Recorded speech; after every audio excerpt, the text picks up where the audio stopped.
सभी को सादर जय जिनेन्द्र।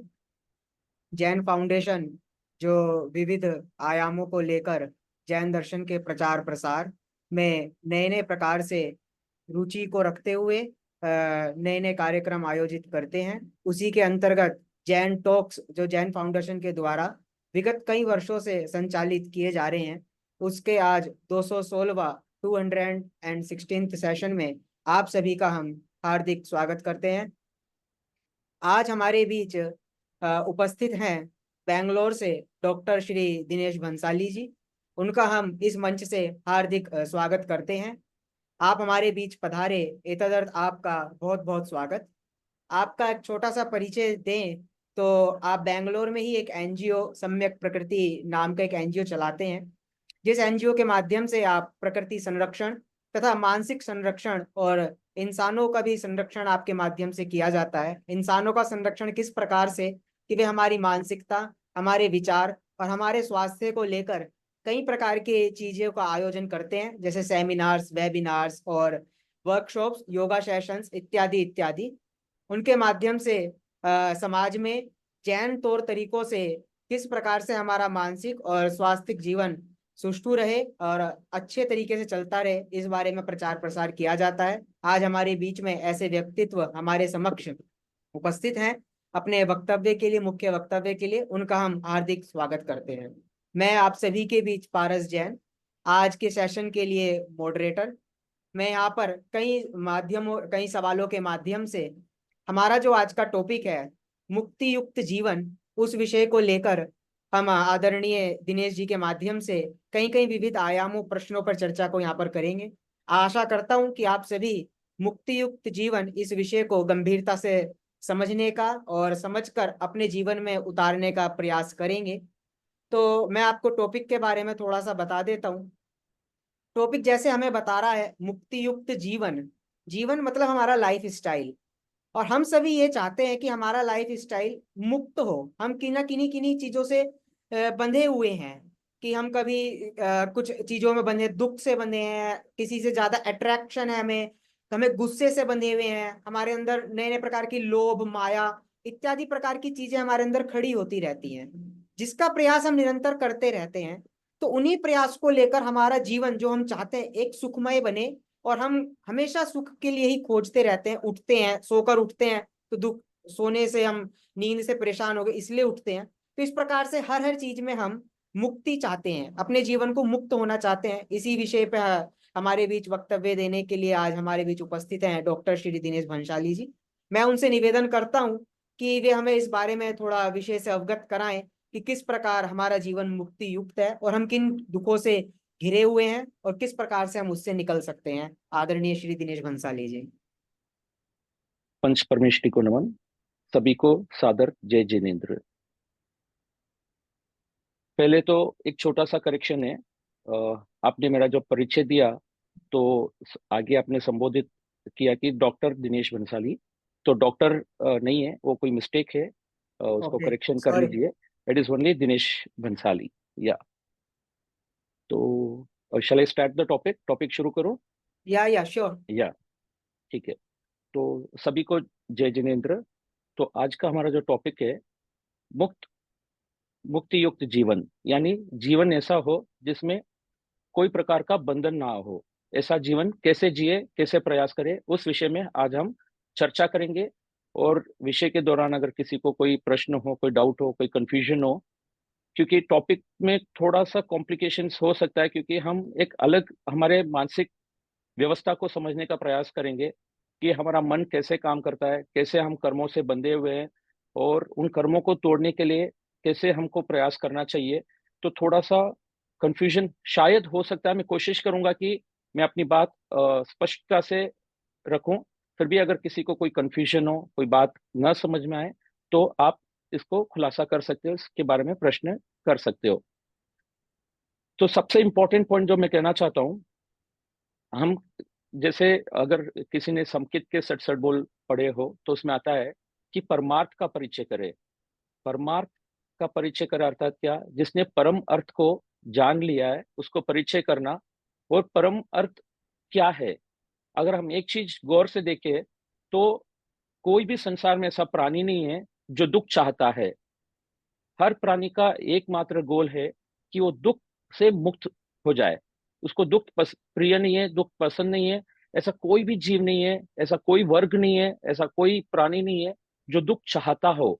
यानी एक बात स्पष्ट है, ये निर्विवाद सत्य है। ये किसी की मान्यता नहीं है, किसी का पर्टिकुलर कोई रिलीजियस टॉक नहीं है, या किसी की पर्टिकुलर मान्यता नहीं है कि दुख नहीं चाहिए। ये एक सार्वजनिक सत्य है कि किसी को भी दुख पसंद नहीं है, दुख नहीं चाहिए।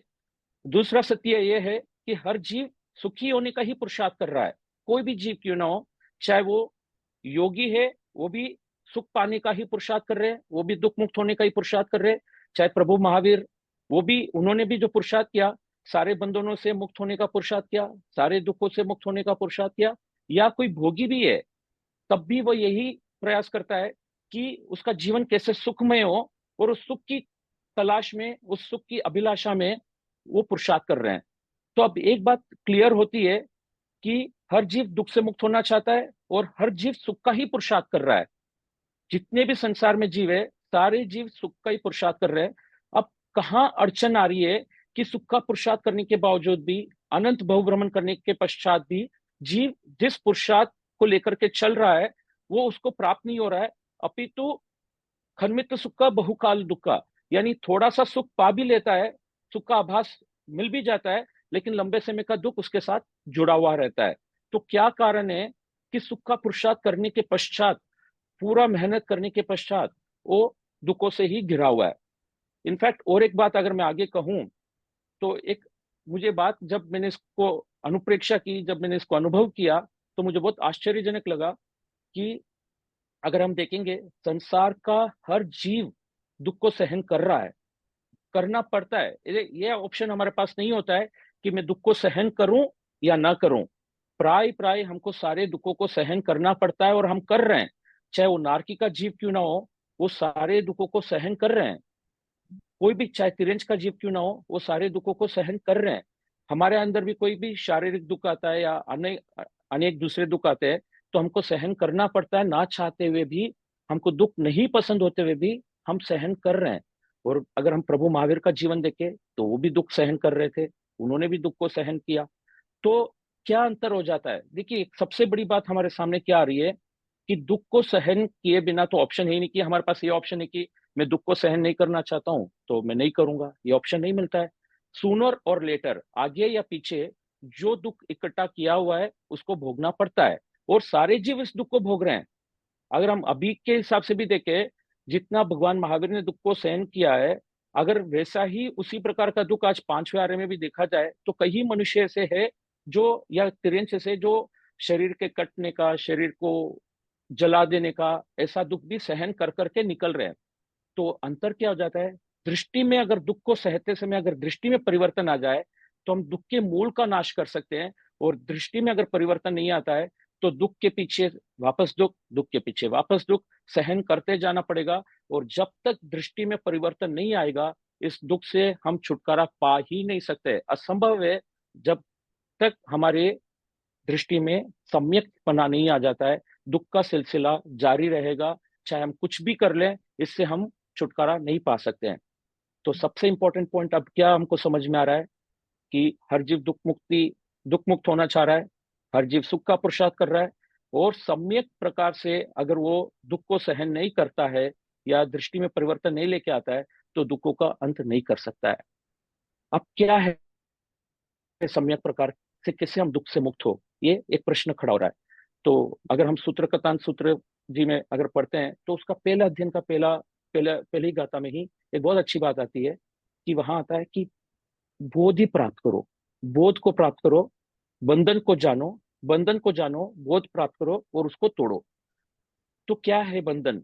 तो हमको देखना पड़ेगा कि बंधन क्या है। तो हम देखेंगे, अगर हमारे जो भी बंधन है, ये जो कषाय है, क्रोध है, मान है, माया है, लोभ है, पीड़ा है, रति अरति, ऐसे बहुत सारे हमारे मानसिक बंधन है, जिससे मुक्त होना और वहीं पर शांति प्राप्त हो सकती है।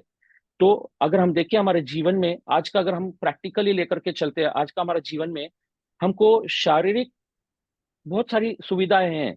हमको ऐसा नहीं कि खाने को नहीं मिल रहा तो वो दुख है, या ठीक से रहने को नहीं मिल रहा तो वो दुख है। फिर भी आज संसार में काफी सारे ऐसे मनुष्य है, काफी सारे ऐसे जीव है जो बहुत ज्यादा दुखी है। वो दुखी क्यों है? वो अपने मानसिक बंधनों के कारण, अपने जो कर्मों से बंधे हुए उस कारण से दुखी हो रहा है।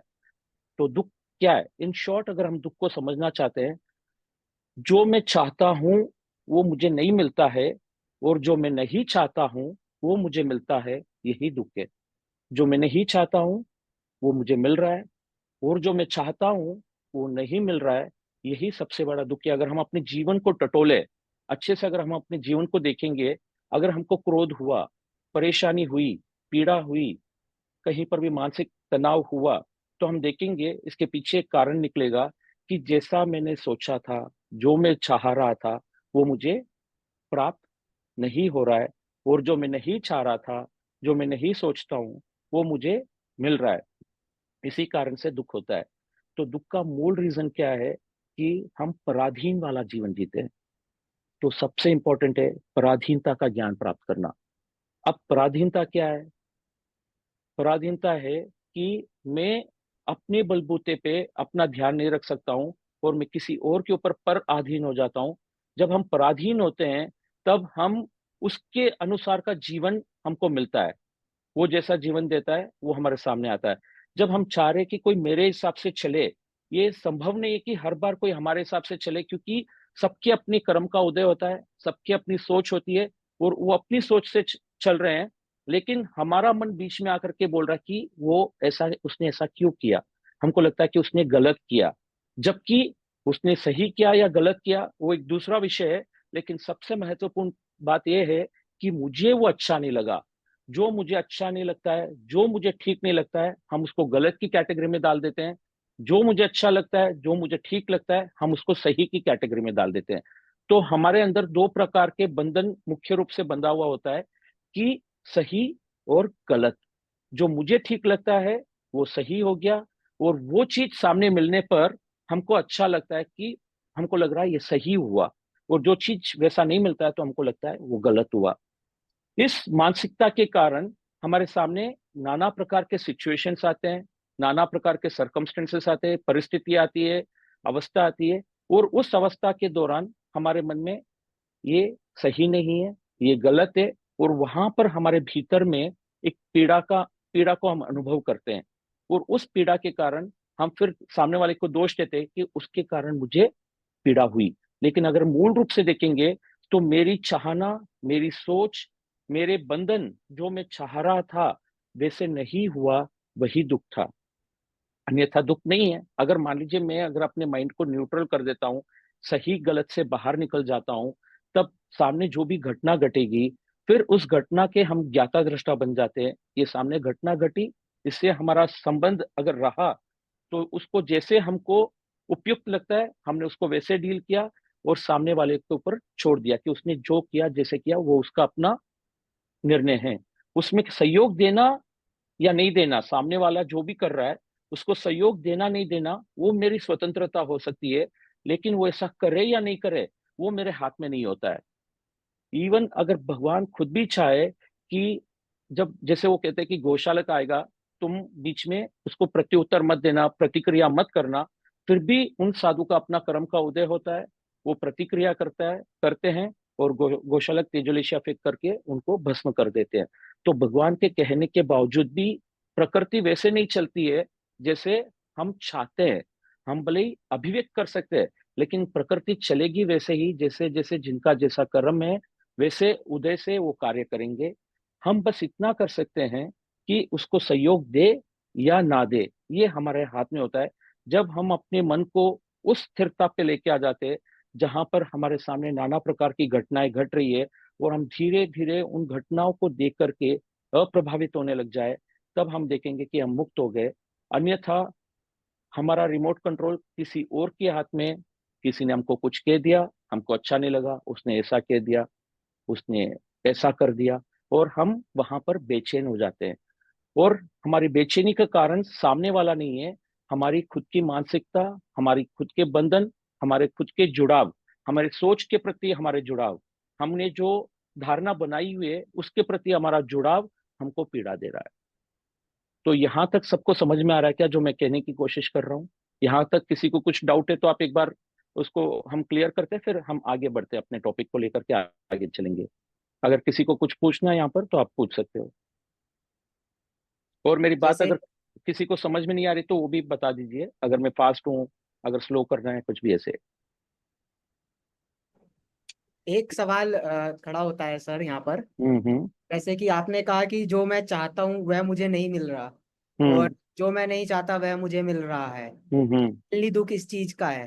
हम्म। परंतु हम कभी ये देखते हैं कि जैसे अंदर से लगा कि भूख लगी मुझे, और मैं चाहता हूँ हम्म। मुझे खाना मिले, तो मैंने ठीक है। खाना खा लिया। ठीक पर है। खाना खा लिया, मुझे एक क्षण के लिए लगा कि मेरा पेट भर गया और मैं बहुत सुखी हूँ। ठीक है। परंतु फिर दोबारा ऐसा होता है कि दोबारा भूख लगती है, दोबारा भूख लगती है, तो दोबारा दुख होता है उस चीज का, दोबारा वेदन होती है वो। तो करेक्ट करेक्ट। ऐसा हम क्या गलती कर रहे हैं कि उस दुख को दूर करने का उपाय तो हम कुछ ना कुछ ढूंढते हैं। जैसे हम्म। सोते तो हम ज्यादा नहीं सो सकते, कमर में दर्द हो रही तो हमने उठना उपाय बनाया। उठे हम्म। रहे थक गए तो फिर हमने सोना उपाय बनाया। निरंतर हम्म। सुख के पुरुषार्थ के लिए, सुख पाने के लिए कुछ ना कुछ चीजों में कुछ ना कुछ कर रहे हैं। पर हम्म। फिर भी हमें वही चीजें बार बार दुख के रूप में क्यों आ रही हैं? या तो हम उसमें कोई गलती कर रहे हैं, क्या कर रहे हैं?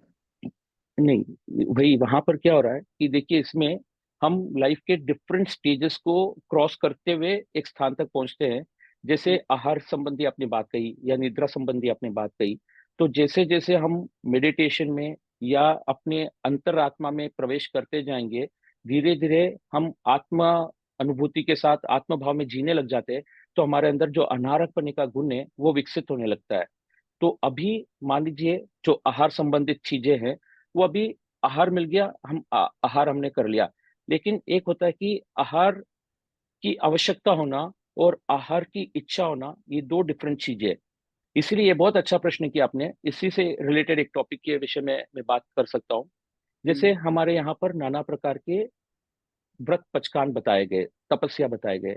जैसे अनशन है, उनोदरी है, रस परित्याग है, भिक्षाचर्य, ऐसे अनेक प्रकार के, जैसे हम आइबिल करते हैं, नेवी करते हैं। तो इसके पीछे जो बहुत बड़ा साइंस है, इसके पीछे ये होता है कि हमारा मन बंद बंद चुका होता है। जैसे कई लोग सोचते हैं कि ये चीज टेस्टी है, ये कलर अच्छा है, ये चीज टेस्टी नहीं है, ये गंध अच्छा है, ये गंध अच्छा नहीं है। अगर हम इसको गौर से देखेंगे तो हम किस चीज को टेस्टी कहेंगे? ऐसा एक चीज बता सकते हो जो सार्वजनिक रूप से टेस्टी है, या ऐसे ही एक चीज आप बता सकते हो जो सार्वजनिक रूप से अच्छा गंध वाला है, या ऐसी कोई एक चीज बता सकते हो कि सार्वजनिक रूप से वो सुंदर है? ऐसा हम नहीं बता पाएंगे, क्योंकि टेस्ट बहुत साइकोलॉजिकल है, गंध साइकोलॉजिकल है। यही टेस्ट जो किसी को अच्छा लग रहा है, प्रिय लग रहा है, या किसी को घृणात्मक दृष्टि से उसको देख रहे हैं, जैसे विष्ठा है मान लीजिए, वो मनुष्य प्राय उसको घृणात्मक दृष्टि से देखता है, लेकिन वही विष्ठा किसी के लिए अच्छा भोजन है। तो स्वाद किस में रहा हुआ है? अगर वस्तु में स्वाद है, तो वही सब्जी जो किसी के लिए बहुत प्रिय है, वही सब्जी कोई किसी के थाली में परोसा जाए तो उसको बिल्कुल नापसंद है। यानी स्वाद सब्जी में है या हमारी मानसिकता में है? अगर मैं पूछूं वर्ण, लाल कलर अच्छा है या नीला कलर अच्छा है या हरा कलर अच्छा है, तो हम नहीं बता पाएंगे कि कौन सा कलर अच्छा है। हमें ये कलर अच्छा लग रहा है, हम ये बता पाएंगे, लेकिन ये कलर अच्छा है बोलना, यही धारणा हो जाती कि ये कलर अच्छा है, ये वस्तु अच्छी है। तो हम क्या कर रहे हैं, इसको धारणा बना लेते हैं। ये हमारे मानसिकता से जुड़ा हुआ है। अगर उत्तराधीन सूत्र में हम पढ़ेंगे तो वहां पर बहुत अच्छी बात आती है उत्तराधीन सूत्र के अध्ययनों में, कि शब्द का दोष नहीं है। क्योंकि एक शब्द किसी को इरिटेट करेगा, किसी को डिस्टर्ब करेगा, वही शब्द से कोई नाच गाना कर रहा होगा, मौज मस्ती कर रहा होगा। एक वर्ण से किसी को अच्छा लगेगा, एक वर्ण किसी के लिए द्वेष का कारण बनेगा। एक गंध किसी को बहुत अच्छा लगेगा, जैसे मांसाहार का गंध किसी को बहुत अच्छा लगता है, और एक किसी को मांसाहार का गंध बहुत बुरा लग रहा है। स्वाद भी उसी प्रकार है और स्पर्श भी उसी प्रकार है। यानी उत्तराधीन सूत्र में यही कहता है, वहां बताया जाता है कि कान का दोष नहीं है, आंख का दोष नहीं है, नाक का दोष नहीं है, रस का दोष नहीं है, और स्पर्श का दोष नहीं है। दोष है हमारे विकारों का।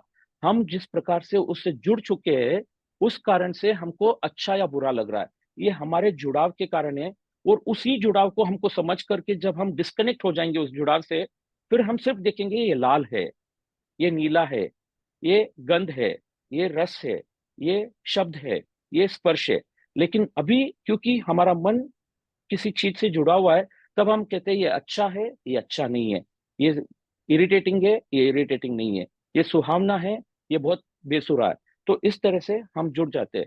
तो इसी को हमारे माइंड में जो एक प्रकार की रिजिडिटी बनी हुई होती है, एक धारणा बनी हुई होती है, उसी धारणा को तोड़ने के लिए हमारे यहाँ पर बताया गया है कि बंधन मुक्त कैसे हो। तो हम कैसे बंधे हुए, हम अगर बहुत गौर से अपने जीवन को टटोलेंगे तो हम देखेंगे कि हम आहार की पद्धति से बंधे हुए हैं।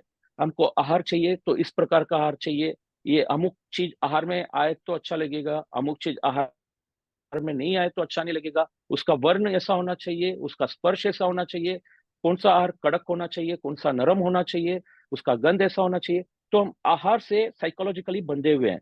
तो उस साइकोलॉजी को तोड़ने के लिए क्या बताया गया, नौकारसी, पोरसी, 1.5 पोरसी, 2 पोरसी, यानी टाइमिंग से बंधन को तोड़ो। कभी आपको नौकारसी पे खाना मिला, कभी पोरसी पे मिला, कभी 2 पोरसी पे मिला, कभी आहार नहीं मिला, कभी एक टाइम मिला। लेकिन हम क्या करते, हम बंधे हुए होते, और जिस दिन तपस्या के माध्यम से भी करते हैं तो तपस्या के रूप में हमने उसको बांध दिया है कि आज तो मेरा ये चीज है, अमुक चीज है, और उससे इतना गहरा बंधन हो जाता है कि वो चीज नहीं होता है तो हम बेचैन हो जाते हैं। जैसे निवि की बात आती है, निवि का उद्देश्य क्या है, जो हम रस से बंधे हुए हैं, उस रसना को तोड़ने के लिए निवि आइबिल का एक उपाय बताया गया है। क्योंकि मन किसी पद्धति से, आहार की पद्धति से बंधा हुआ है, उस बंधन को तोड़ने के लिए एक प्रकार का तप बताया हुआ है कि जब तुम अपने मन अनुकूल चीजों का त्याग करके कोई अलग चीज, जो मन के अनुकूल के विपरीत चीजों का जब सेवन करते हो, तब वो मन के अंदर जो हमारी धारणा बनी हुई होती है, वो तोड़ने का एक अवसर होता है। लेकिन दुखद की बात यह हो जाती है कि हम आइंबिल से ही बंध जाते हैं कि आज आइंबिल है, आज तो मुझे ये आहार चाहिए, और आज ये आहार करके एक धारणा से हमने आइंबिल कर ली। आइंबिल के पीछे हमने बहुत सारे दूसरे धारणा डाल दी होगी कि आइंबिल करोगे तो तुम्हारा ये फल मिलेगा, तुम्हारे नरक कटेंगे, तुमको स्वर्ग मिलेगा। अनेक प्रकार के लाभ, प्रलोभन और भय से तपस्या को हम जोड़ देते हैं। उसके वास्तविक स्वरूप को नहीं जोड़ने के कारण हम तपस्या भी एक भय और लोभ से कर लेते हैं। इसी कारण से हमारे रचना का संबंध नहीं टूटता है। आइंबिल के दिन तो आइंबिल कर लिया, लेकिन दूसरे दिन जब आइंबिल का अवसर नहीं है और आहार में थोड़ा भी कम ज्यादा हो जाता है, तब हमको परेशानी हो रही है कि ऐसा क्यों हुआ। आइंबिल करने के बाद अगर जीवन में समरसता नहीं आ रही है, उपवास करने के साथ अगर जीवन में अनारकपन नहीं आ रहा है, इसका मतलब हमारी तपस्या में कहीं ना कहीं कुछ गड़बड़ हो रही है। अनशन का मतलब यह होता है कि आहार के बिना मैं अब अपना जीवन निकाल पा रहा हूँ, 1 दिन के लिए, 2 दिन के लिए, 3 दिन के लिए। ये हमने अपने अंदर ये सिस्टम को, आहार संबंधित एक जो बंधन था उसको तोड़ दिया। और अब जब भी आहार की परिस्थिति नहीं आती है, तब हम एकदम आराम से अनारक पने में अपना जीवन बिता सकते हैं। 1 घंटा लेट हो गया चलेगा, 1 घंटा लेट हो गया, जब मैंने उपवास कर लिया तो 1 घंटा लेट हो गया तो क्या फर्क पड़ा, मैं पोरसी कर लेता हूँ, कभी 2 पोरसी कर लेता हूँ। तो इस प्रकार से हमने अपने बंधन को तोड़ दिया और अनारक की दशा को प्राप्त किया। आइंबिल, निवि इत्यादि कर करके हमने समरसता को प्राप्त कर लिया। तब आहार में कभी कम ज्यादा हुआ, अगर हमको कभी संयम अंगीकार करना पड़े, या आहार में जीवन में ऐसी परिस्थिति आए कि आहार कोई मिल रहा है और उससे अपना साइकोलॉजिकल संबंध नहीं जुड़ा हुआ है कि मुझे ऐसा आहार चाहिए, ऐसा नहीं चलता है, ऐसा चलता है, तब आहार सामने आएगा, हम आहार करेंगे, यानी समरसता सिद्ध हो रही है, और उपवास इत्यादि करके अनारकपना सिद्ध हो रहा है।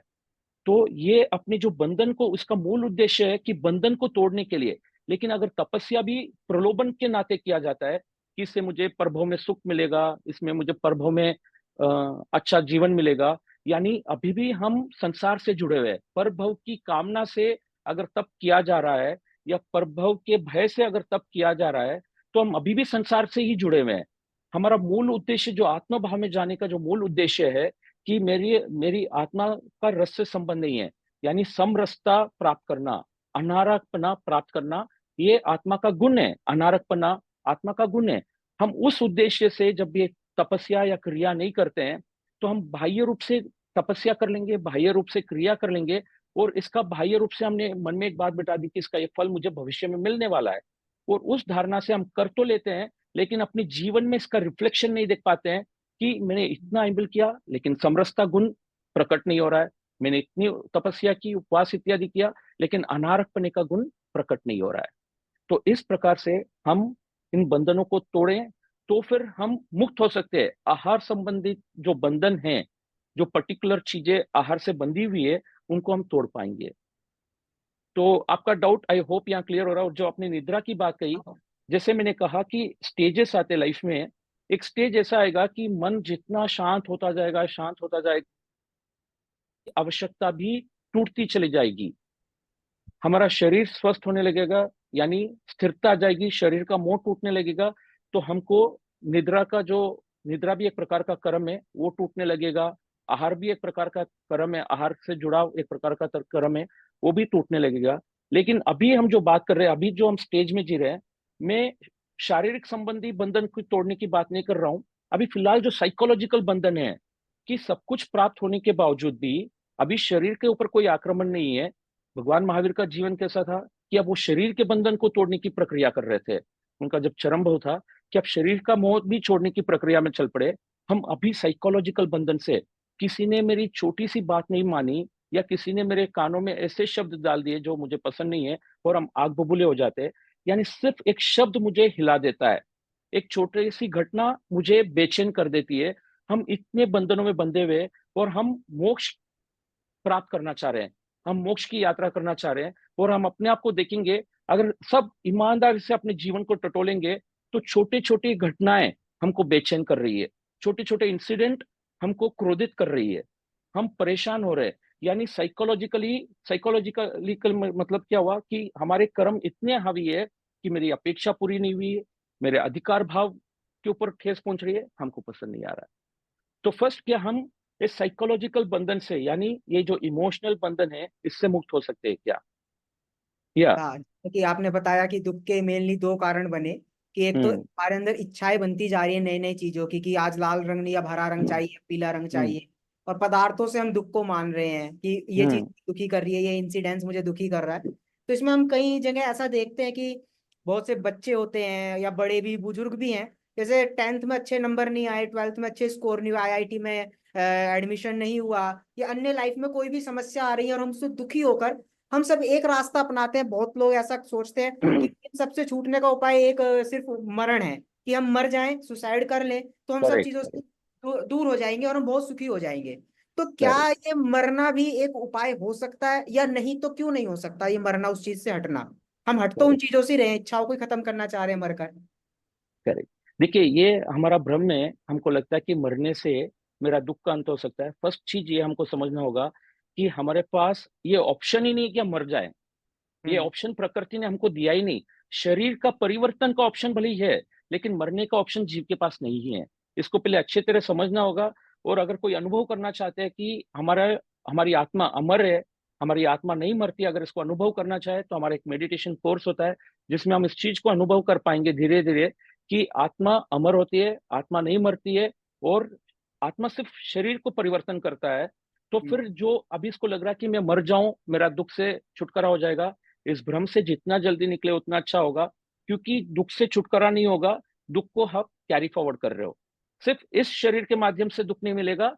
हो सकता है कि इस शरीर का अंत कर दिया, इस शरीर के माध्यम से जो दुख मिलना था वो नहीं रहेगा, लेकिन अन्य शरीर के माध्यम से अभी भी दुख का जो सिलसिला है, वो जारी रहेगा। दूसरी बात जो आपने कही कि पढ़ना चाहते हैं, सक्सेस के लिए चल रहे, तो ये हमारी एक मानसिकता बन गई कि सक्सेस का मतलब क्या हो गया कि कोई पद, प्रतिष्ठा या पैसा।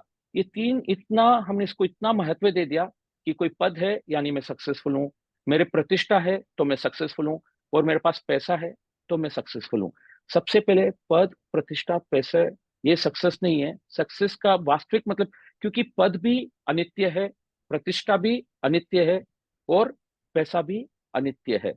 चाहे प्रभु महावीर के जीवन में भी क्यों ना हो, चाहे वो तीर्थंकर नामकरण साथ में लेकर के चल रहे हैं, फिर भी उनकी निंदा करने वाले हैं, फिर भी उनको भला बुरा कहने वाले थे, फिर भी उनको तिरस्कार करने वाले थे।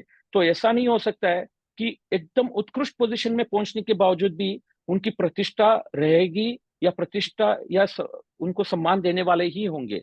उनको बदनाम करने वाले भी होंगे, उनको भला बुरा कहने वाले भी हो सकते हैं। लेकिन हम चाहे तो अपने जो बंधन, नाम के साथ जो बंधन बंधा हुआ है हमारा, जो अंतर आत्मा जो नाम से बंधी हुई है, वो बंधन अगर हम तोड़ दें तो सामने सत्कार मिल रहा है या सम्मान मिल रहा है या तिरस्कार मिल रहा है, उसका प्रभाव अंदर नहीं पड़ेगा।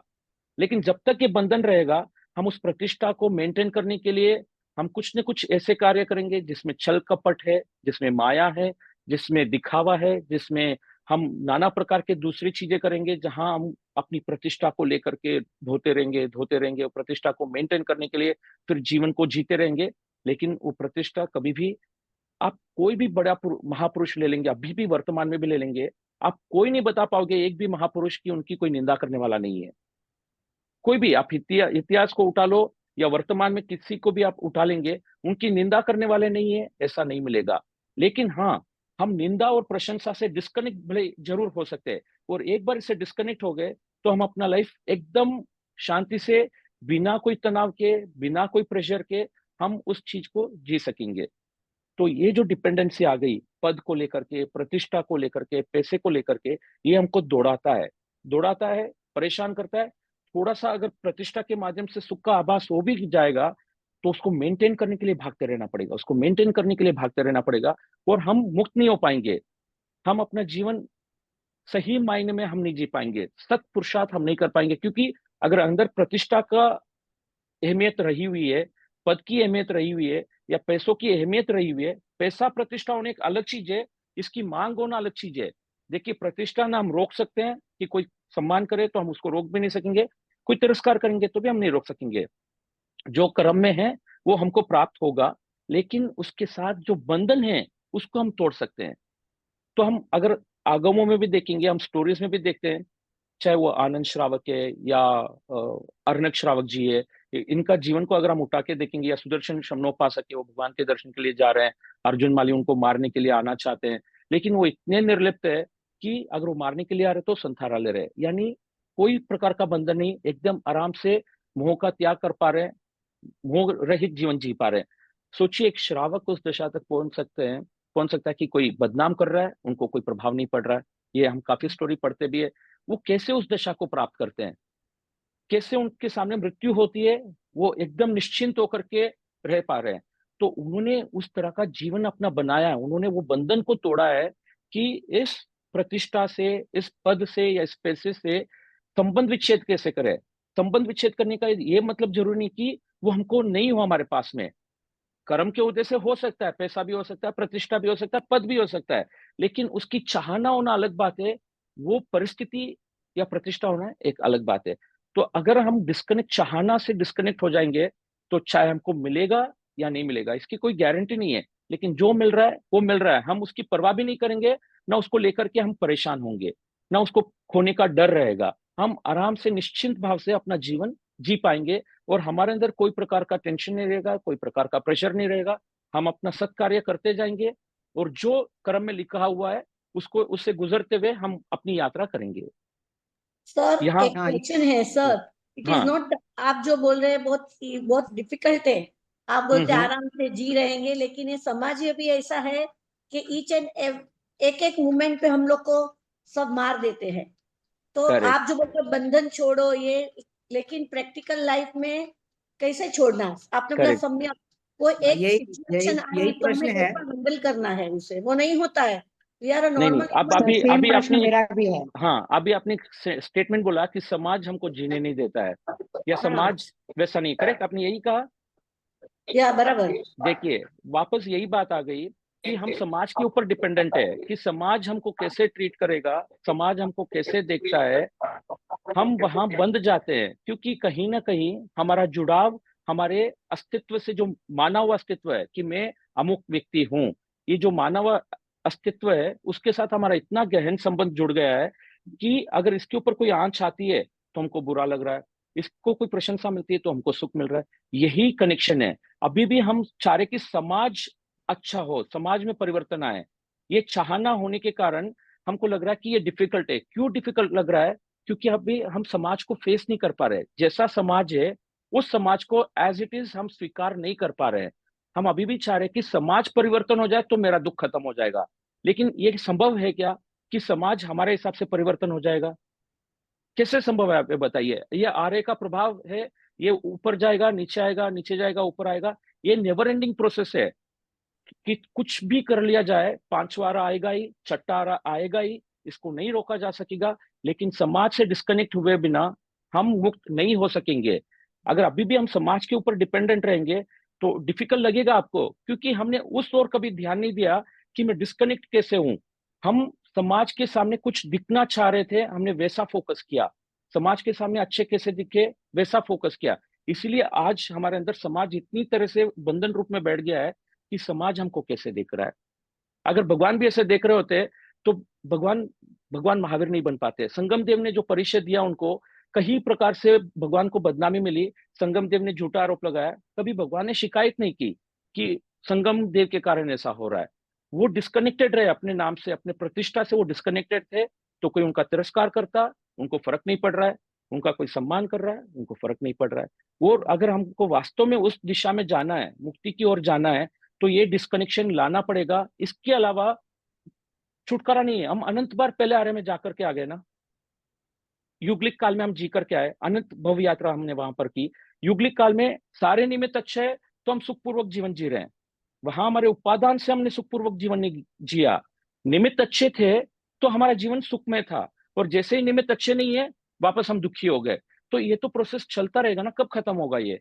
किस इसका दूसरा रास्ता का है कि हम समाज को कैसे बदल। मान लीजिए आपने आपके घर के एक मेंबर को बदलने में हमने देखा है कि जीवन पूरा बीत जाता है, लेकिन हम एक मेंबर को हमारे हिसाब से नहीं बना सकते। जैसा मैं चाहता हूं उस एक मेंबर को कोई भी, चाहे हमारे ऑपोजिट वाला या ऑपोजिट वाला हमको उनके हिसाब से बनाना चाहता है, वो भी संभव नहीं है। हम अपने बच्चे को अपने हिसाब से नहीं बना सकते, अपने माँ बाप को अपने हिसाब से नहीं बना सकते, तो समाज को अपने हिसाब से बनाना कैसे संभव हो सकता है?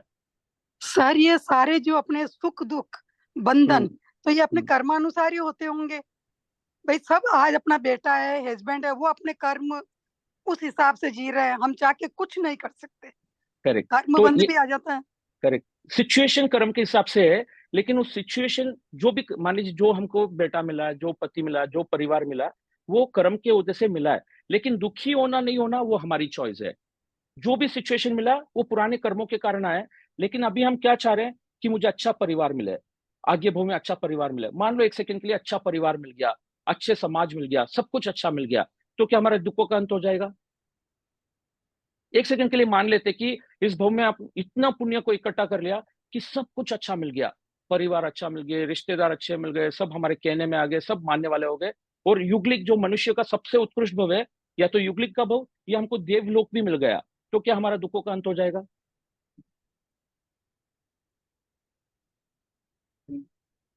क्या लगता है आपको, दुखों का अंत हो जाएगा वो मिल गया है तो? नहीं नहीं, मुश्किल है दुखों का अंत होना। तो दुखों का अंत के लिए हमको डिस्कनेक्शन लाना पड़ेगा, निर्लिप्त भाव लाना पड़ेगा। यही सम्यक सोच हमको पैदा करनी होगी कि जब तक मैं डिस्कनेक्ट नहीं करूंगा अपनी आत्मा को, इस जो माने हुए मिथ्या बंधनों से डिस्कनेक्ट नहीं करूंगा, हम कुछ भी कर ले, कितना भी मेहनत कर ले। जैसे मैंने स्टार्टिंग में एक बात कही, सहना तो नरक का, 7वीं नरक का नेरिया भी सहन कर रहा है ना, उससे क्या लाभ हो रहा है? और वही आज पहले दूसरे तीसरे आर्य में ऐसे एक बहुतारी आत्मा है, तीर्थंकर की आत्मा है, लेकिन वो वहां पर सम्यक तरीके से अपने कर्म को भोग करके उससे निवृत्त हो सकते हैं। और वहीं पर एक मिथ्या दृष्टि जीव भी है, वो वहां पर दुखी होकर के अपने जीवन को वो भी सहन कर रहा है, एक सम्यक दृष्टि भी सहन कर रहा है। स्वर्ग में एक सम्यक दृष्टि भी स्वर्ग के जो भी परिस्थिति को भोग रहा है, एक मिथ्या दृष्टि भी भोग रहा है। लेकिन सम्यक दृष्टि और मिथ्या दृष्टि में मेन अंतर क्या आ जाता है? सम्यक दृष्टि जीव उससे छुटकारा पा लेता है। नरक में तो नरक के दुखों से छुटकारा पा करके अपने जो प्रोसेस है, लाइफ के प्रोसेस को कंप्लीट कर लेते हैं, अपने कर्मों को कंप्लीट कर करके निवृत्त हो जाते हैं। और मिथ्या दृष्टि जीव वापस ये समाज कब चेंज होगा, सामने वाला कब चेंज होगा, कब अनुकूल परिस्थिति आएगी, इन धारणाओं के कारण वो कामना करते रहता है, कामना करते रहता है। उस कामना के कारण धर्म करके पुण्य को इकट्ठा करना चाहता है, पुण्य को इकट्ठा कर भी लेगा, मिल भी जाएगा, तब भी दुखों का अंत नहीं हो सकता है। कोई दुखों का अंत नहीं कर पाएगा सिवाय हमारी खुद की दृष्टि सम्यक जब तक नहीं हो जाएगी, इस दुखों का अंत कोई नहीं कर सकता है। अभी भी अगर हम जितना डिस्कनेक्ट हो जाएंगे, आप देखोगे कि आप एकदम निश्चिंत वाला जीवन जी सकोगे। मैं नॉर्मल बात बोल रहा हूँ। अभी भगवान महावीर ने जो कष्ट सहन किया, हम उसकी उस तरफ नहीं जाते हैं। नॉर्मली अगर हमारे अंदर से अपेक्षा छूट जाती है, अधिकार भाव छूट जाता है, या हमारे अंदर जो अहंकृति भाव है वो छूट जाता है, 3 भाव को अगर कोई जीव छोड़ दे, 3 भाव को 3 वस्तु पर छोड़ना होता है, पद, प्रतिष्ठा, पैसा। इसके ऊपर से जितना अपना अधिकार भाव, अपेक्षा भाव, अहंकार भाव, ये 3 भाव इन 3 वस्तुओं पर चलती है। अगर इससे कोई डिस्कनेक्ट कर ले, आप मुझे बता नहीं सकोगे कि दुख कहाँ है।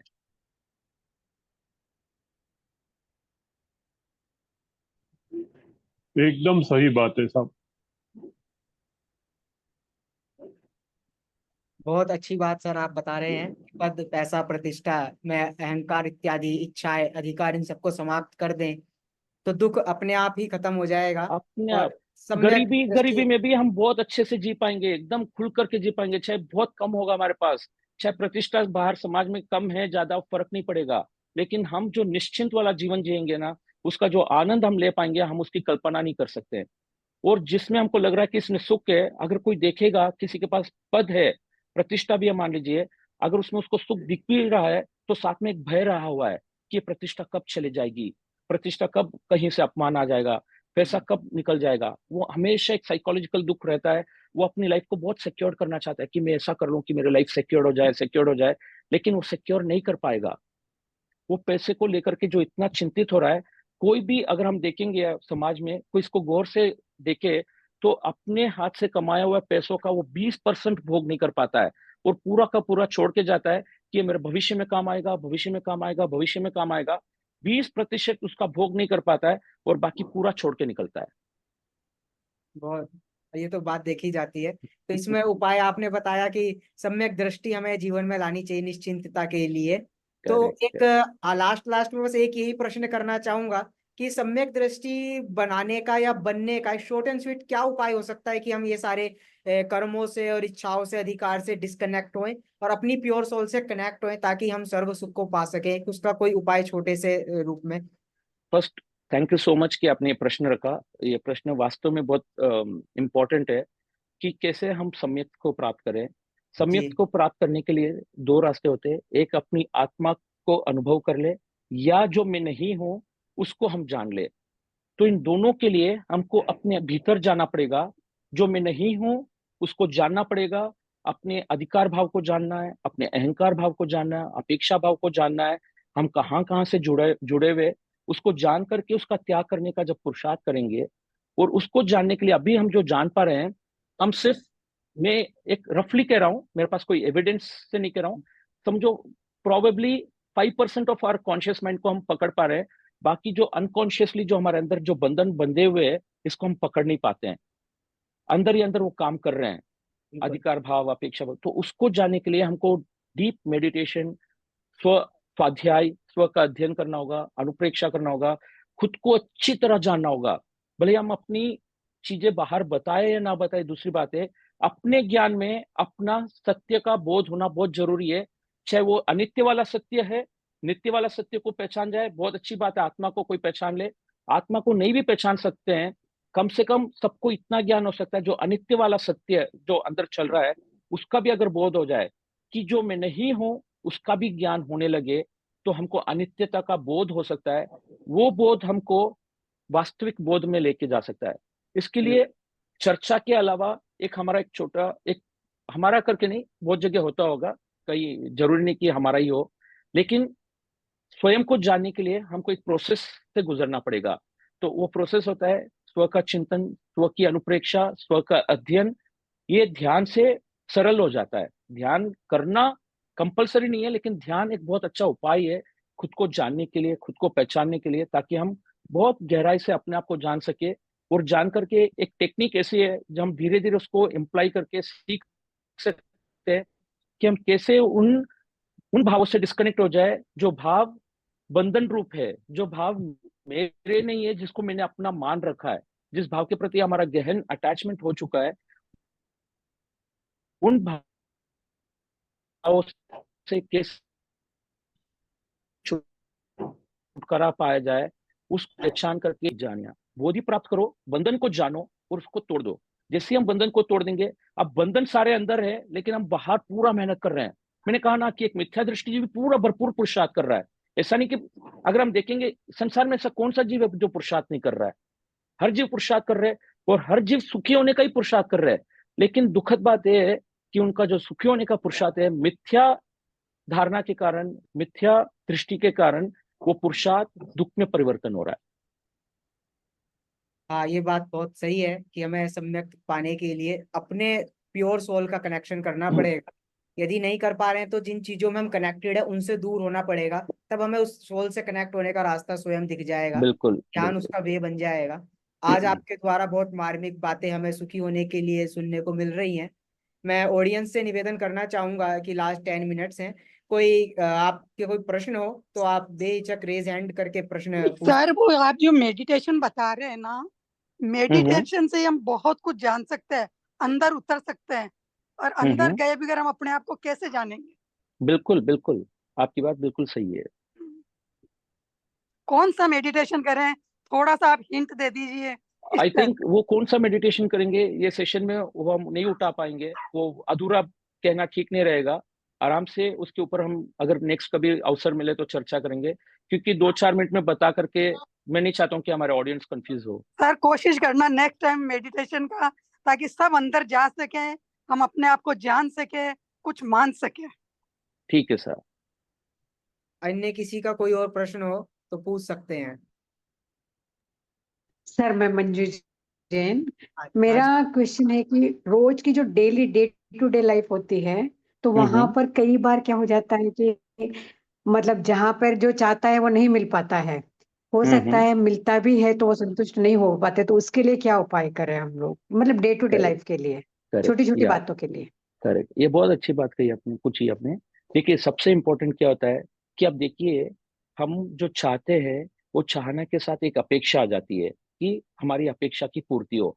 और जब अपेक्षा टूटता है तब दुख होता है, तब गुस्सा आता है कि अपेक्षा टूटती है, तब गुस्सा आता है। अब हमको ये देखना होगा अपेक्षा क्यों होती है। अपेक्षा होने का सबसे बड़ा कारण होता है कि हम पर से कुछ चाह रहे होते हैं। तो जहां तक हो सके अपने आप को इतना स्वाधीन बनाते चलो कि पर से चाहना कम हो जाए। जो आपकी बेसिक रिक्वायरमेंट्स है, जो आपके नीड्स है लाइफ के, जहां तक हो सके अपने नीड्स की जिम्मेदारी खुद ले लें। जितना नीड्स की जिम्मेदारी खुद ले लेंगे, हमारा अधिकार भाव भी छूटेगा, हमारे अपेक्षा भाव भी छूटेगा। एक तो ये हम शुरू कर सकते हैं ताकि हमारी अपेक्षा टूटती जाए, कम से कम अपेक्षा हो। अपेक्षा का मूल कारण होता है कि हम कहीं ना कहीं अपने कोई कार्यों के लिए या अपने सुख के लिए हम किसी और के ऊपर डिपेंडेंट होते हैं। जब और के ऊपर डिपेंडेंट होते हैं तो उनके हम मोहताज होते हैं। जब उनके मोहताज होते हैं तो वो जो जितना देते हैं उतना लेना पड़ता है, कम देते हैं तो कम से लेना पड़ेगा, ज्यादा देंगे तो ज्यादा लेना पड़े, जो भी मिल रहा है। तो इन शॉर्ट, तो जहां जहां हो सके स्वाधीन बनने का प्रयास करो। दूसरा, अपने आप को जो मिल रहा है उसमें सेटल करने का प्रयास करना होगा। जो भी प्राप्त हो रहा है, आप ये देखिए जो भी मुझे मिल रहा है, क्या चीज है जो इतना इंपॉर्टेंट हमने कर दिया है कि हम अपनी आत्मा को दाव पे लगा देते हैं, हम अपने सुख को, शांति को दाव पे लगाने को तैयार है, लेकिन वो चीज का भोग हमारे लिए इतना इंपॉर्टेंट हो रहा है। तो जैसे मैंने पहले भी कहा कि वो डिस्कनेक्शन के लिए हमको मेडिटेशन के कुछ टेक्निक्स में जाना होगा, जहां हम धीरे धीरे धीरे डिस्कनेक्ट हो सकते हैं। लेकिन फिलहाल आप ये स्टार्ट कर सकते हो आज से कि जहां तक हो सके स्वाधीन बनो, इच्छा पर अंकुश लगाने का प्रयास कर सकते हो, जितना हो सके उतना कोशिश कीजिए। अपेक्षा जितना कम हो सके उतना अच्छा रहेगा। अपेक्षा कम करने के लिए खुद को तैयार करना होगा, खुद को आगे रखना होगा। जहां जहां आपको लगता है कि आपकी डिपेंडेंसी है, उस डिपेंडेंसी को तोड़िए। और एक सबसे बड़ी चीज क्या होता है, आज समाज में हम सबको डिपेंडेंट हम ही बना रहे हैं। जैसे बच्चे हैं, हम खुद उनको इतना डिपेंडेंट बना देते हैं, फिर एक वन फाइन डे हम चाहते हैं कि वो इंडिपेंडेंट बन जाए। तो ये भी हमको ध्यान रखना होगा, ना खुद ज्यादा डिपेंडेंट बने, ना अपने जो साथ रहते हैं उनको इतना डिपेंडेंट ना बना दे कि वो अपना खुद के कार्य करने में सक्षम ना रहे। वो इतने आलस से बंध जाए या इतने पराधीन हो जाए कि उनका छोटा सा छोटा कार्य के लिए कोई और चाहिए होता है। और जब वो नहीं होता है तब बच्चे आजकल डिप्रेशन में इसलिए जाते हैं क्योंकि वो बहुत सारी चीजों से डिपेंडेंट हो जाते हैं। हम उनको समय के साथ इंडिपेंडेंट बनाते जाए। ये हम अगर आगे अवसर होगा तो हम इसके ऊपर भी चर्चा कर सकते हैं कि बच्चों को कैसे इंडिपेंडेंट बनाए, ताकि वो ज्यादा डिपेंडेंट ना रहे। ज्यादा डिपेंडेंट ना रहेंगे तो डिप्रेशन में नहीं जाएंगे, जब नहीं मिलेगा तो डिप्रेशन में नहीं जाएंगे तो चीजें थोड़ा ठीक होना शुरू हो सकती है। दुख के अभाव के लिए कई थैंक यू सारे सो मच सर। मेडिटेशन हैं, तो अवसर मिलने पर हम अवश्य ही उस चीज को भी यहाँ पर क्लासिफिकेशन के लिए आमंत्रित करना चाहेंगे ही। आपके माध्यम से हमें दो बातें अभी मेनली समझने को मिली कि मुक्ति युक्त जीवन किस प्रकार से संभव है। तो उसमें आपके द्वारा ऐसा बताया गया कि सर्वप्रथम इच्छाओं का अभाव हो, अधिकार का अभाव हो, और पर पदार्थों से हमें कुछ प्राप्त करने की इच्छा ना बचे, क्योंकि पदार्थ हमें दुख नहीं दे रहे हैं, दुख हम है इसलिए हमें लग रहा है, क्योंकि वे हमारे अनुकूल नहीं बन पा रहे हैं, वो हमारे कर्म उदय के अनुसार हमें मिल रहे हैं। तो हम कर्म उदय को अपना ही मानकर उसमें निरंतर राग द्वेष, उसमें अट्रैक्शन कनेक्शन बना रहे हैं, और जो हमें दुख का कारण बन रहा है।